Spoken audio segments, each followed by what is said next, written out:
An unfamiliar encounter. The Golden Grace Jewelers was a crown jewel in the heart of Portland, Maine.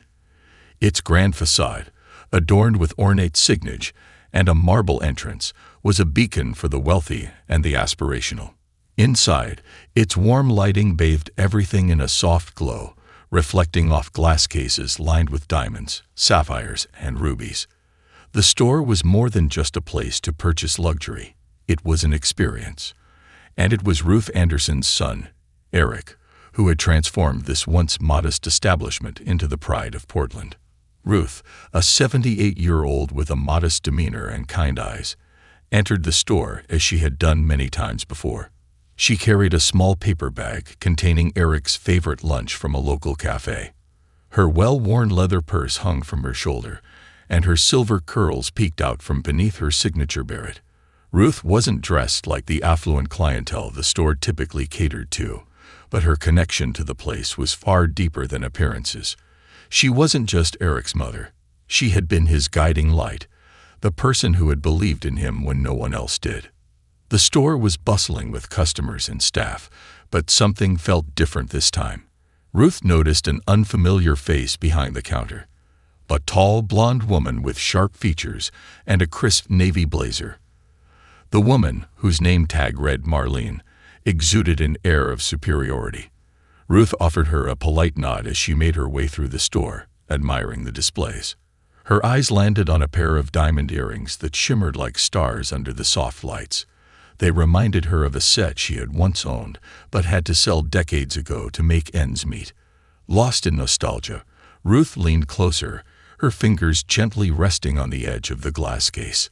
A moment of clumsiness followed, a slip of her hand, and one of the earrings tipped over and fell to the floor with a soft clink. "Oh dear," Ruth muttered, bending down slowly to retrieve it. Her knees creaked as she reached for the earring, holding it delicately in her hand. She straightened up, her face flushed with embarrassment, and turned to place it back in the case. That's when Marlene appeared, her heels clicking sharply against the tiled floor. She stood over Ruth, her arms crossed and her expression stern. There was no kindness in her eyes, only suspicion. "What do you think you're doing?" Marlene demanded, her voice cold and sharp enough to cut through the quiet murmur of the store. Ruth blinked, startled by the tone. "I'm so sorry, dear. I accidentally knocked it over. I was just admiring it," she explained, holding out the earring as a gesture of goodwill. Marlene's eyes narrowed, scanning Ruth from head to toe. Her gaze lingered on Ruth's modest coat and well-worn purse, and a sneer crept onto her face. "Admiring it," she repeated with mock disbelief. "You mean pocketing it, don't you?" Ruth's breath caught in her throat. "Pocketing it? That's absurd. I would never." "Save it," Marlene snapped, snatching the earring from Ruth's hand. "I've seen your type before. People like you don't belong in stores like this." The venom in Marlene's voice left Ruth momentarily speechless. Her hands trembled as she clutched her purse strap, trying to steady herself. "I think there's been some misunderstanding," she said softly, her voice tinged with disbelief. Marlene stepped closer, her presence almost menacing. "Misunderstanding? The only misunderstanding is you thinking you can waltz in here and get away with this. I'm calling the police." "The police?" Ruth's voice wavered, her heart pounding in her chest. "That's not necessary. I didn't do anything wrong." But Marlene was already pulling out her phone, her expression smug as she dialed. "Yes, I need officers at Golden Grace Jewelers. We've caught someone trying to steal a diamond earring. She's still here, and I've detained her." The word detained echoed in Ruth's mind, a word that felt so alien and misplaced in a situation like this. She took a step back, her hands trembling as tears threatened to well in her eyes. She looked around the store, hoping someone would step in, someone who would recognize her. But the other staff members were either too busy or too intimidated to intervene. The door to the store swung open, and two uniformed police officers walked in. Their presence immediately shifted the atmosphere, and all eyes turned toward them. They were tall and broad-shouldered, their faces unreadable as they approached Marlene. This woman, Marlene began, pointing an accusatory finger at Ruth, was caught red-handed trying to steal this earring. I had to stop her before she fled. Ruth tried to speak, her voice shaky but determined. I wasn't trying to steal anything. It was an accident. Please, I'm the owner's mother. The officers exchanged a glance, their expressions skeptical. One of them, Officer Hayes, stepped forward. Ma'am, we're going to need you to come with us. Ruth felt a lump form in her throat. Please, if you'd just call my son. We'll sort this out at the station. Officer Hayes interrupted, his tone firm, but not unkind. Ruth's heart sank as she realized she had no way to prove her innocence in that moment. Marlene stood off to the side, her arms crossed and a satisfied smirk on her face. As Ruth was led toward the door, the sound of hurried footsteps filled the store. Wait, a familiar voice called out. Everyone turned to see Eric rushing in, his face a mix of confusion and anger. What's going on here? He demanded. The room fell silent, and all eyes were on Eric as he approached his mother. He looked at her tear-streaked face, then at the officers, and finally at Marlene. His jaw tightened, and his eyes blazed with fury. That's my mother, Eric said, his voice low and dangerous. Would someone care to explain why she's being treated like this? Unraveling injustice, Eric's voice cut through the air like a blade, leaving an uncomfortable silence in its wake. Marlene, who had been standing smugly, suddenly stiffened.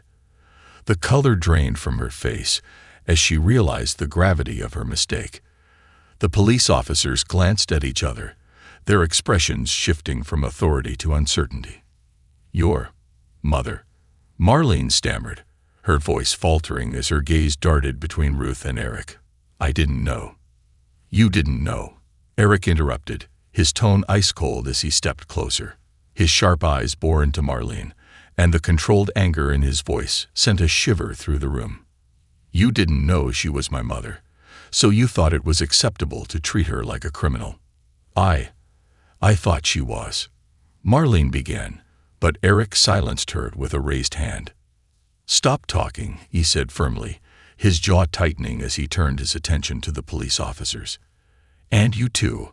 Are you really taking an elderly woman into custody based on an accusation without any evidence? Officer Hayes shifted uncomfortably, clearing his throat. Mr. Anderson, the report we received. Eric's voice rose, sharp and unwavering. I don't care about the report. My mother is the kindest, most honest person you'll ever meet. She wouldn't steal a crumb of bread if she were starving. Did anyone bother to ask for her side of the story? The younger officer, visibly nervous, took a small step back, while Officer Hayes nodded reluctantly. We were following protocol, he replied defensively. Protocol, Eric repeated bitterly, shaking his head. Your protocol seems to involve assuming guilt and disregarding basic respect. Let me make this clear. You're not laying another finger on my mother.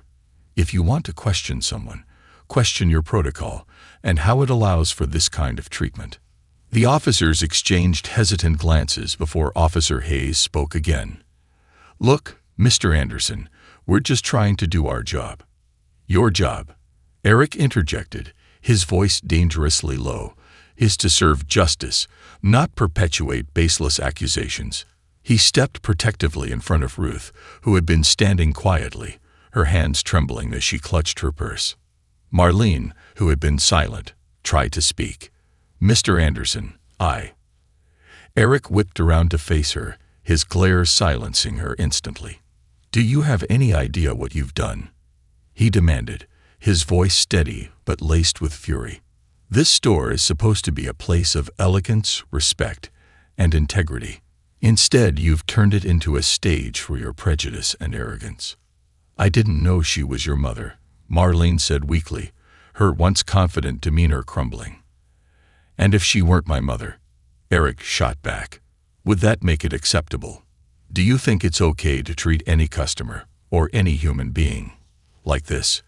You judged her by her appearance, and jumped to conclusions without even a shred of evidence. Marlene's lips moved, but no sound came out. Her gaze dropped to the floor as Eric's words hit their mark. "Do you know who she is?" Eric continued, his voice rising. "She's the reason I'm standing here today. She worked 3 jobs to put food on the table when I was growing up. She sacrificed everything to make sure I had a chance to succeed. And this," he gestured around the store, "everything you see here is because of her. Because of her strength, her love, and her unwavering belief in me." Tears welled in Ruth's eyes as she listened to her son's words. She reached out and placed a gentle hand on his arm. "Eric," she said softly, "it's okay." But Eric shook his head. "No, Mom, it's not okay. You deserve better. You deserve respect, not this humiliation." The store had gone completely silent. Customers and staff alike had gathered, drawn by the commotion, their eyes fixed on the unfolding drama. The weight of Eric's words hung heavily in the air. "I want an apology," Eric said, his voice commanding. "And not just to my mother. To every single person you've judged, mistreated, or disrespected. You don't belong in a place like this if you can't treat people with dignity." Marlene looked up, her face pale and stricken. "I'm sorry," she said, her voice barely audible. "Louder," Eric demanded. "Let everyone hear it." "I'm sorry," Marlene repeated, her voice trembling. She looked at Ruth, her eyes filled with shame. "Ma'am, I'm sorry. I made a terrible mistake." Ruth studied the woman for a moment, her expression unreadable. Then, with the grace that had carried her through decades of hardship, she nodded. "Apology accepted," she said softly. "But remember, young lady, respect costs nothing. It's something we all deserve." Eric turned back to the officers. "Are we done here?" Officer Hayes nodded quickly. "Yes, sir. We're sorry for the misunderstanding." "Good," Eric said curtly. "Now leave." The officers exited the store, their presence no longer needed.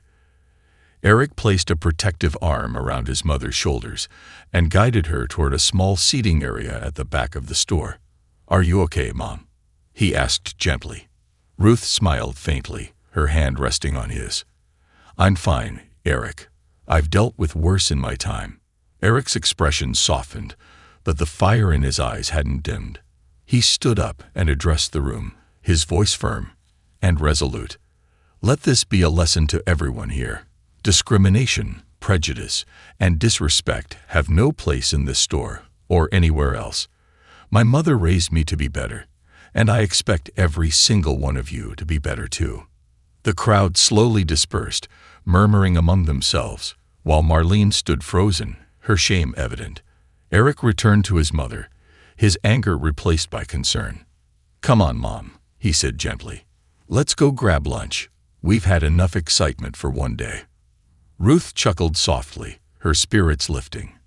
"You always did know how to make an impression."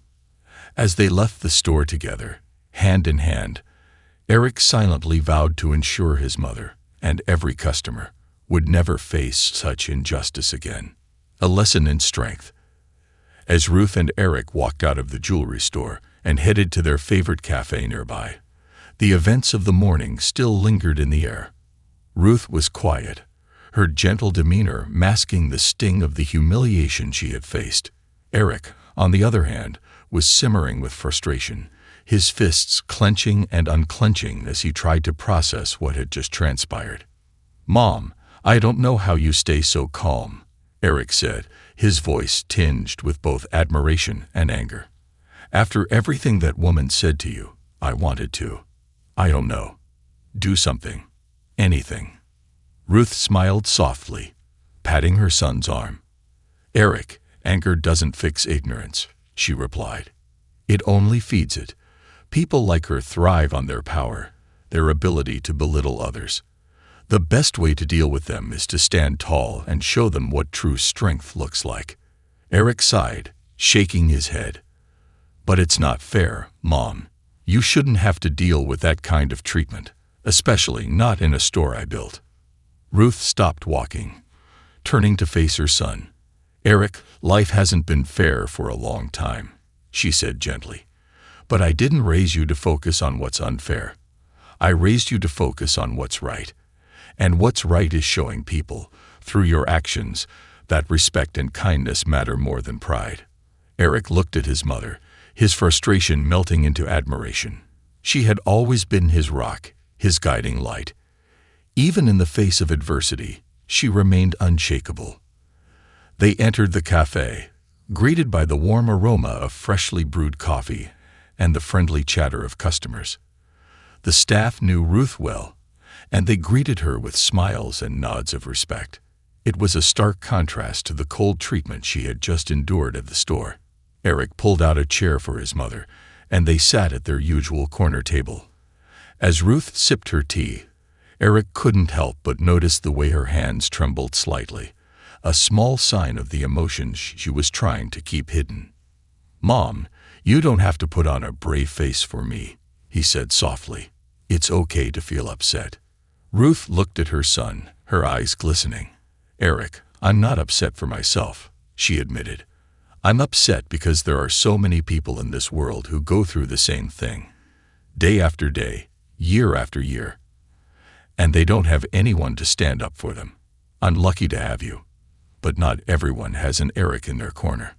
Eric felt a lump form in his throat at his mother's words. She wasn't just thinking about herself. She was thinking about all the people who faced discrimination, injustice, and humiliation without anyone to defend them. It was a reminder of why he had worked so hard to build his business, to honor his mother's resilience, and to create a space where everyone felt valued. "I'm going to fix this, Mom," Eric said with determination. "Not just for you, but for everyone who's ever been treated unfairly." Ruth smiled, her pride in her son evident. "I know you will," she said. "But remember, fixing things doesn't mean tearing people down. It means building something better." Eric nodded, her words resonating deeply. He knew his mother was right. While he wanted to fire Marlene on the spot and make an example out of her, he also knew that his mother would want him to handle the situation with dignity and grace. As they finished their meal, Eric's mind raced with ideas. He decided he would call an emergency meeting with his staff the next day. It was time to remind everyone of the values that Golden Grace Jewelers stood for, and to ensure that such an incident would never happen again. The next morning, Eric arrived at the store early. The atmosphere was tense, as news of the previous day's events had spread among the staff. Marlene was visibly nervous, her usual confident demeanor replaced with a subdued, anxious expression. She avoided Eric's gaze, keeping her head down as she organized a display case. At exactly 9 a.m., Eric called the staff into the conference room. The room was silent as everyone filed in, sensing the seriousness of the meeting. Eric stood at the front, his posture commanding yet calm. "Thank you all for coming," he began, his voice steady. "I'm sure most of you have heard about what happened yesterday. But in case you haven't, let me make it clear. What happened to my mother, what happened to our customer, was unacceptable." He paused, letting his words sink in. The room remained silent, all eyes on him. "This store was built on the values my mother instilled in me," Eric continued. "Respect, kindness, and integrity. Those aren't just words we throw around. They're the foundation of everything we do here. And yesterday, those values were ignored in the worst way possible." Eric's gaze swept across the room, his eyes locking onto each staff member. "I want to be clear. I will not tolerate discrimination, prejudice, or disrespect in this store. Not toward my mother, not toward our customers, and not toward each other. If you can't uphold those values, then you don't belong here." Marlene shifted uncomfortably in her seat, her cheeks flushing as she avoided Eric's piercing gaze. "But this isn't just about punishment," Eric added. "It's about learning and growing. We all make mistakes, and what matters is how we move forward. That's why I've decided to implement mandatory training sessions for all staff. These sessions will focus on diversity, inclusion, and the importance of treating every person with dignity." The staff exchanged glances, some nodding in agreement. Eric's tone softened as he continued. "I know this might be uncomfortable for some of you, but growth is never easy. And if we want to be better, If we want to truly represent the values of Golden Grace Jewelers, then we have to do the work. He turned his attention to Marlene, who looked like she wanted to disappear. "Marlene, I expect you to lead by example," he said firmly. "You made a mistake, a serious mistake, but I believe in giving people the opportunity to change. I hope you'll take this chance to prove that you can do better." Marlene nodded, her voice barely above a whisper. "I will, Mr. Anderson. I promise." Eric nodded, his expression softening slightly. "Good, because this isn't just about you. It's about all of us. We're a team, and we rise or fall together." As the meeting ended, the staff filed out, their expressions thoughtful. Eric stayed behind for a moment, his mind racing with plans to ensure that his mother's experience would never be repeated. When he returned to the front of the store, Ruth was there, waiting for him with a warm smile. "You handled that beautifully, Eric," she said, her pride evident. Eric smiled back, his heart swelling with gratitude. "I learned from the best," he replied, wrapping his mother in a gentle hug. Together, they stepped into the day, ready to build a brighter, kinder future for everyone who walked through the doors of Golden Grace Jewelers. A meeting of two worlds. The following day, Ruth was up early. Despite Eric's insistence that she rest after the incident, she couldn't bring herself to stay away from the store. Her connection to the place wasn't just about Eric's success. It was about the memories, the shared dreams, and the countless hours they'd spent discussing what the store represented. She packed a small basket of homemade muffins, an act of love and routine that had become her way of showing care. With the basket in hand, she took a cab to Golden Grace Jewelers, determined to show her support. When she arrived, the store was already bustling. Customers were browsing the sparkling displays, the staff moving swiftly to assist them. Ruth hesitated at the entrance for a moment, the events of the previous day flashing in her mind. But the sight of Eric near the back, talking animatedly with a customer, gave her the courage to step inside. As she walked through the store, a young woman behind the counter caught her eye and gave her a warm smile. It was different from the cold, judgmental stares she'd received before. Ruth felt a small flicker of hope. Perhaps Eric's speech during the meeting had made an impact. "Mrs. Anderson," a voice called out. Ruth turned to see Marcus, one of the store's longest-serving employees, approaching her with a grin. He was holding a clipboard, his sharp suit immaculate. "Good to see you back. Can I carry that for you?" he asked, gesturing to the basket. "Thank you, Marcus," Ruth said, handing it over. "How's the team holding up after yesterday?" Marcus chuckled, shaking his head. Eric really lit a fire under everyone. "I've never seen the team so focused. And Marlene, well, let's just say she's keeping a very low profile." Ruth nodded, a thoughtful expression crossing her face. Sometimes it takes a moment like that to remind people of what really matters.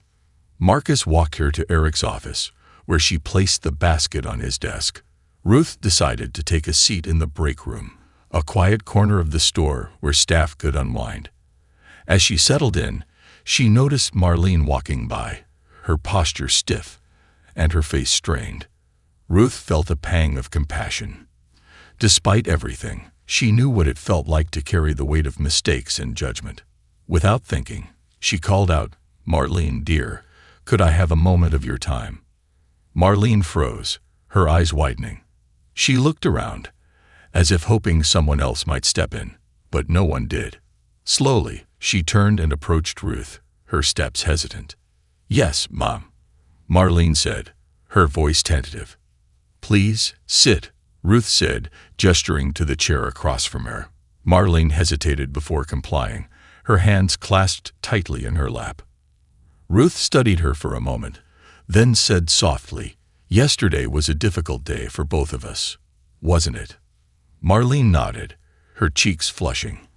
"I'm so sorry, Mrs. Anderson," she said quickly. "I was wrong to treat you the way I did. I don't have any excuse. I appreciate your apology," Ruth said gently. "But I'm not here to scold you. I want to understand. What made you say those things to me?" Marlene looked down at her hands, her expression conflicted. I don't know, she admitted after a pause. I guess I was just having a bad day, and when I saw you, She stopped, struggling to find the right words. It was wrong. I judged you based on nothing, and I've been beating myself up about it ever since. Ruth leaned forward, her voice soft but firm. Marlene, we all have bad days, but how we treat others during those moments says a lot about who we are. Do you want to be the kind of person who lets a bad day dictate how you see others? No, Marlene said quickly, her voice trembling. I don't want to be that person. I've been thinking about it all night, and I know I need to change. Ruth smiled, her eyes kind. Change is never easy, but it's always possible. It starts with recognizing our biases and choosing to see people for who they are, not who we assume them to be. Marlene nodded, her eyes glistening with unshed tears. Thank you for giving me a chance to apologize, she said, and for not holding it against me. Ruth reached across the table, placing a gentle hand on Marlene's. We all deserve grace, Marlene. Just remember to extend it to others too. As Marlene walked away, a sense of relief seemed to wash over her. Ruth watched her go, hoping their conversation would leave a lasting impact. Meanwhile, Eric was in the main showroom, talking with a man in a sharp navy suit. The man introduced himself as a local journalist, intrigued by the story of Golden Grace Jewelers and its reputation for community values. Eric, ever the professional, spoke passionately about the store's mission and the importance of creating an inclusive environment.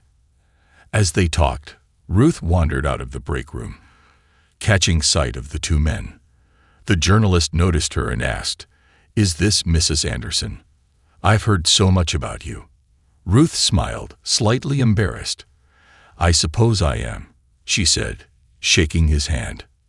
"Your son speaks very highly of you." The journalist said, "I'd love to hear your perspective on what makes this store so special." Ruth glanced at Eric, who gave her an encouraging nod. Turning back to the journalist, she said, "What makes Golden Grace special isn't just the jewelry. It's the people. The connections we make, the stories we share, and the respect we show each other. That's what truly matters." The journalist scribbled in his notebook, clearly impressed. "That's a beautiful sentiment," he said. "It's clear where your son gets his values from." As the day went on, the atmosphere in the store felt lighter. The staff seemed more unified, their interactions with customers genuine and warm. Eric couldn't help but feel a sense of pride, not just in the business he'd built, but in the team he was leading. By the time the store closed, Ruth and Eric sat together in his office, reflecting on the day. Eric leaned back in his chair, a thoughtful expression on his face. "You know, Mom," he said, "I think today was about more than just fixing what happened yesterday. It was about building something stronger." Ruth smiled, her heart swelling with pride. "That's what life is about, Eric. Taking the broken pieces and turning them into something beautiful."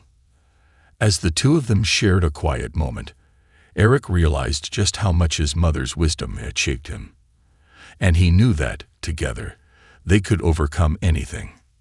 Redemption and reflection. The following week brought a mix of reflection and change for everyone involved. For Ruth, the events of the prior days had left her pondering not just the challenges she faced, but also the deeper truths about human behavior and how easily people fall prey to judgment. For Eric, it became a rallying point, a moment to solidify his vision for Golden Grace Jewelers as a bastion of dignity, respect, and fairness.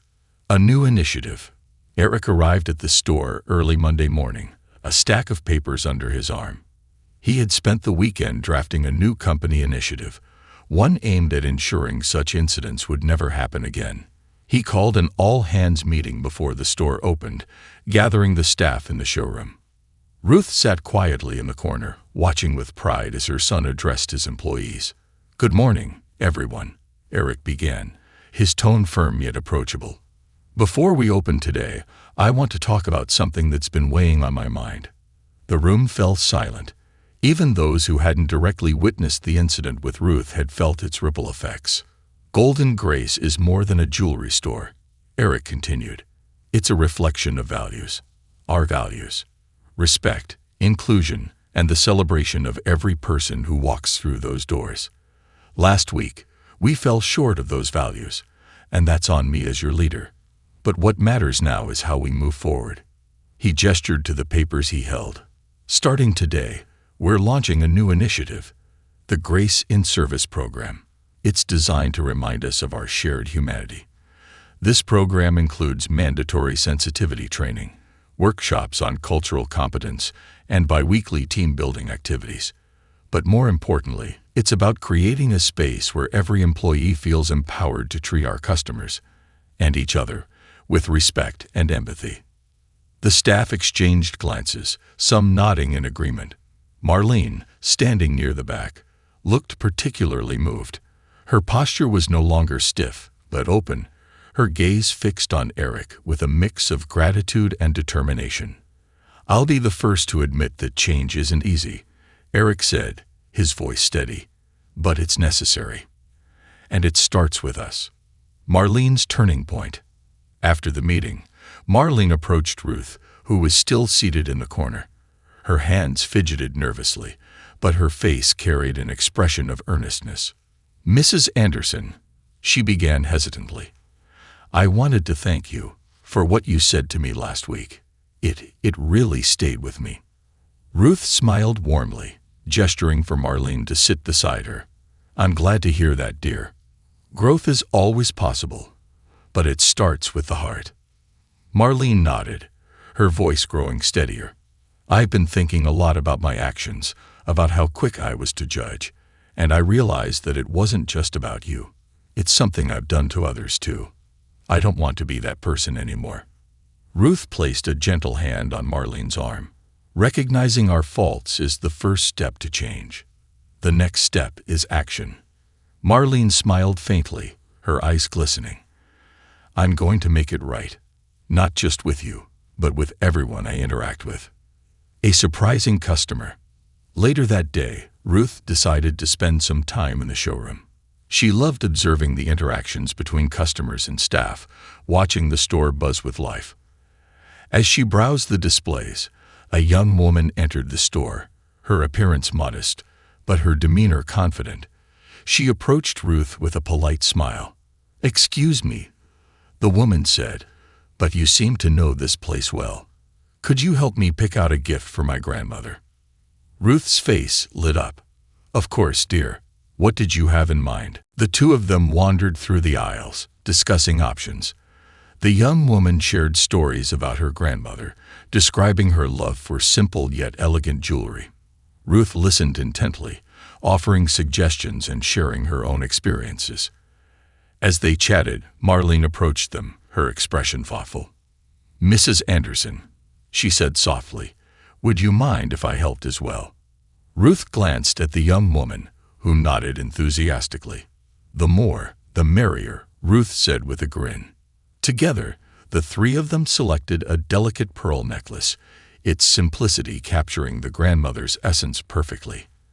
As the young woman paid for the necklace, she turned to Marlene and Ruth, her gratitude evident. "Thank you both," she said.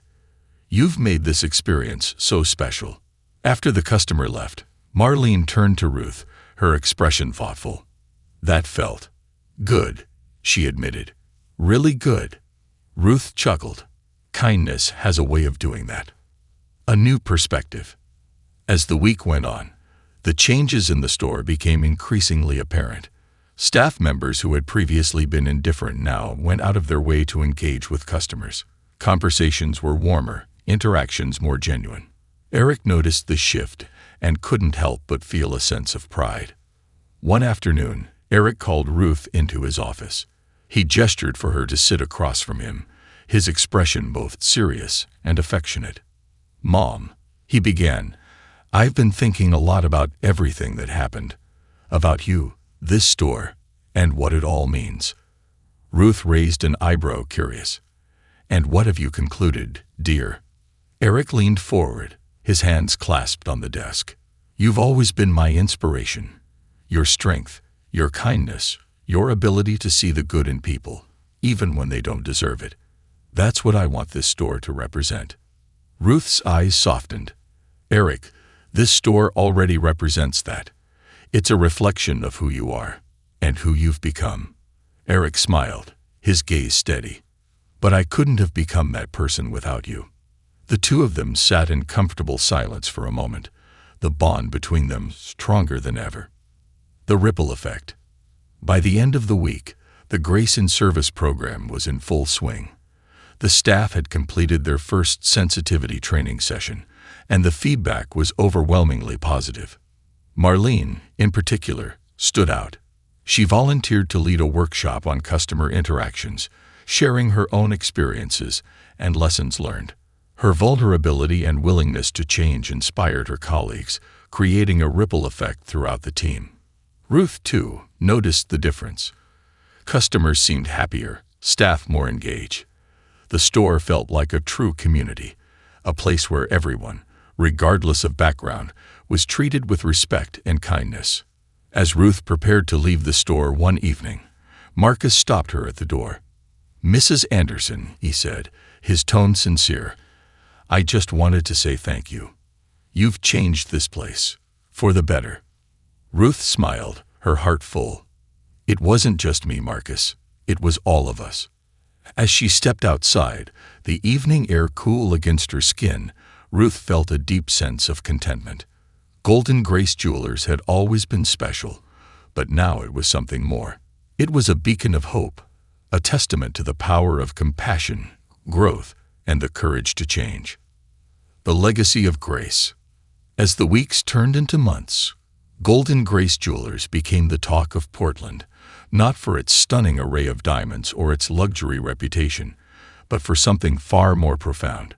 The story of Ruth Anderson and her unshakable grace had spread far and wide. Customers from all walks of life visited the store, not only to shop but to experience the warmth and humanity that had come to define the establishment. A new chapter. One chilly morning, Eric unlocked the store's front door, greeted by the golden glow of sunlight streaming through the large windows. The store felt alive, not just as a place of business, but as a haven for connection. As he set down his briefcase, he noticed a framed photograph of Ruth prominently displayed on the wall behind the counter. The staff had surprised him by commissioning a plaque beneath the photo that read, "In honor of Ruth Anderson, a legacy of kindness and strength. May we all strive to see the best in others." Eric's throat tightened as he read the words, his heart swelling with pride. He knew his mother's influence had transcended her role as his parent. It had become the cornerstone of the store's identity. "Morning, boss." Marlene called cheerfully from across the room, breaking his reverie. She was arranging the new display of sapphire necklaces, her energy and enthusiasm palpable. "Good morning, Marlene," Eric replied, his voice warm. "That display looks fantastic." "Thanks. I wanted to make sure everything is perfect for our event tonight," she said, beaming. The event, a fundraiser for a local community center, was Ruth's idea. She had suggested using the store as a venue to give back to the community, particularly to programs that supported underprivileged youth. Eric had jumped at the idea, thrilled to see his mother's vision come to life. Ruth's impact. Ruth arrived at the store later that morning, bundled in a wool coat and carrying a basket of homemade cookies. She made her way to the back office, where Eric was reviewing the final details for the event. "Thought you might need a little fuel," she said, setting the basket on his desk. Eric grinned. "You know me too well, Mom." She took a seat across from him, her expression thoughtful. "You've done something remarkable here, Eric. This store feels different. It's not just a place to buy jewelry anymore. It's a place where people feel seen." "That's because of you," Eric said earnestly. "You taught me what it means to treat people with dignity, no matter who they are. This store wouldn't be what it is without you." Ruth chuckled, a hint of mischief in her eyes. "Well, I'll take some credit, but you've turned it into something even bigger." Eric leaned back in his chair, his gaze soft. "I just hope we're doing enough." "You're doing more than enough," Ruth assured him. "And tonight will be another step forward." The fundraiser. By early evening, the store was transformed. Elegant decorations adorned the space, and the display cases sparkled beneath the soft glow of string lights. Guests began to arrive, filling the store with laughter and conversation. A live jazz band played softly in the corner, adding to the festive atmosphere. Ruth mingled effortlessly, her warmth drawing people in. She shared stories, listened intently, and made everyone feel like they belonged. Marlene, who had taken on the role of event coordinator, buzzed around the room, ensuring everything ran smoothly. As Eric stood by the entrance, greeting guests, he noticed a familiar face walk through the door. It was Marcus, the police officer who had been called during the incident with Ruth. He approached Eric with a sheepish smile. "Mr. Anderson," Marcus began, extending a hand, "I just wanted to say thank you for how you handled everything that day, and for the changes you've made here. It's inspiring." Eric shook his hand firmly. "Thank you, Marcus, and thank you for how you handled things that day. It meant a lot to my mother, and to me." Marcus nodded, glancing around the room. "This place feels special. You can tell it's more than just a store." "It is," Eric said simply. "It's a reflection of the people who make it what it is." A moment of reflection. Later that evening, as the event wound down, Eric found Ruth sitting near the display of sapphire necklaces, a content smile on her face. He joined her, handing her a cup of tea. "Penny for your thoughts?" he asked. Ruth took a sip of her tea, her eyes twinkling. "I was just thinking about your father. He would have loved to see all of this. He always believed in the power of community." Eric nodded, his own memories of his father flooding back. "He would have been proud of you, Mom. You've been the heart of this store, and of our family." Ruth placed a hand on his arm, her grip firm despite her age. "And you've been its soul, Eric. Don't ever forget that." They sat in comfortable silence, watching as the last of the guests trickled out. The band packed up their instruments, and Marlene began tidying the space with the rest of the staff. Looking ahead, as the weeks passed, the store continued to thrive. The Grace in Service program expanded, becoming a model for other businesses in the area. Ruth's story became a source of inspiration, not just for the staff, but for the community at large.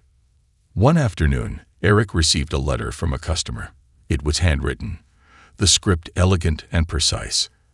"Asterisk, asterisk, dear Mr. Anderson, I visited your store recently, and I was struck by the kindness and respect I experienced there. In a world that often feels divided, Golden Grace Jewelers is a beacon of hope. Thank you for creating a space that reminds us of our shared humanity. With gratitude, a grateful customer asterisk asterisk."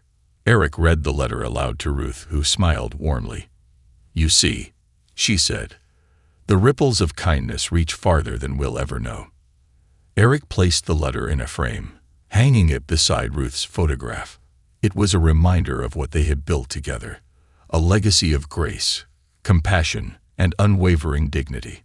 And as the sun set over Portland that evening, the golden light streaming through the store's windows seemed to echo the sentiment, casting a warm, hopeful glow over everything it touched.